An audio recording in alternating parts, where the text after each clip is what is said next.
The IMF is looking at billions and billions more in financial help for Ukraine. Again, the European Union is also seeking final approval from its parliament on around $2 billion of additional financial aid. For more on all this and what it really means, Joshua Cohen, he worked in the former Soviet Union as a project officer with USAID. That's the Agency for International Development. My goodness, here we are again talking about almost the same thing. Ukraine is back at the table. I guess it's not a real surprise because we knew that the first part of the first money was running out, so now they need another, I think, is it 19 billion? Another 19 billion. And you and I talked a little bit before this, but I don't see how they can pay it back. But let me start with your initial reaction to the request. Well, it's not surprising at all. In fact, they've been talking about it for a good couple of months. It's just gotten more visibility at Davos. In fact, the number has actually gone up. A couple months ago, the IMF identified a $15 billion shortfall. As your report just said, it's looking like $19 billion. So they're going to roll in the first loan of $17 billion into a second, and that adds up to almost $35 billion.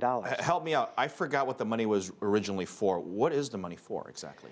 They owe a tremendous amount in tens and billions of dollars of foreign debt that's largely denominated in dollars that they are essentially having a great deal of difficulty So this is paying stuff. back. This is money they've borrowed before. They've borrowed it at some before. point it's going to come due. Exactly. This new money is going to pay off the old money. Am I New right? money. Think about it as circular. Very little of it is going to actually flow into the Ukrainian economy and to the Ukrainian people. Money will go from the IMF, circular into the Ministry of Kiev, and then essentially go back out to pay foreign bondholders. All this talk about Russia with the gas dispute that they've settled, all this talk about the economy in Russia not being good, and obviously the economy in Ukraine is not good as well. Is there an end game to all of this? I mean, what's the happy ending? Right now, it doesn't look like there's going to be a happy ending anytime in the near future, and I don't think there's certainly not a military solution from the Ukrainian side. Russia, from the beginning, has had certain core foreign policy objectives, essentially centered around keeping Ukraine out of Western institutions, primarily NATO. And until there's some kind of agreement or settlement that satisfies the Russians that this objective can be achieved, I think they're going to keep up the pressure, and it could be a long-term frozen conflict. And people forget this whole crisis really started when Ukraine started to lean west. Exactly. Now, where's the West on all this? They said, hey, come over to our side, we'll help you, we'll protect you, we'll give you this and that. But then now with this whole conflict, it's gotten so complicated that the EU they're very careful in what they say because they don't want to antagonize, obviously, Russia. But does the EU have Ukraine's back now? They have it verbally. How much that's what I'm getting at. Yeah, how much they're willing to actually commit financially is very much up in the air, right? And you are correct. One very important point is that this started in November of 2013 when the EU and Russia were essentially competing to see which side Ukraine would join economically. And Ukraine, that's what caused the Maidan revolution, and Ukraine plumped for the EU.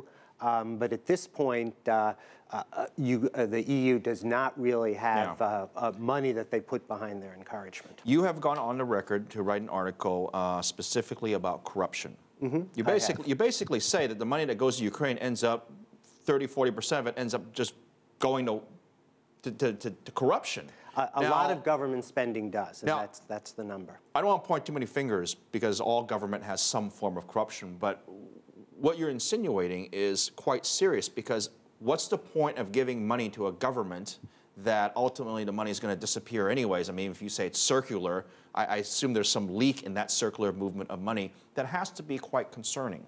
Well, the one thing I would point out, I don't think there's going to be corruption from the IMF money, but historically and certainly over the last few years, I've seen estimates anywhere from 10 or 20 to up to 40% of government funds.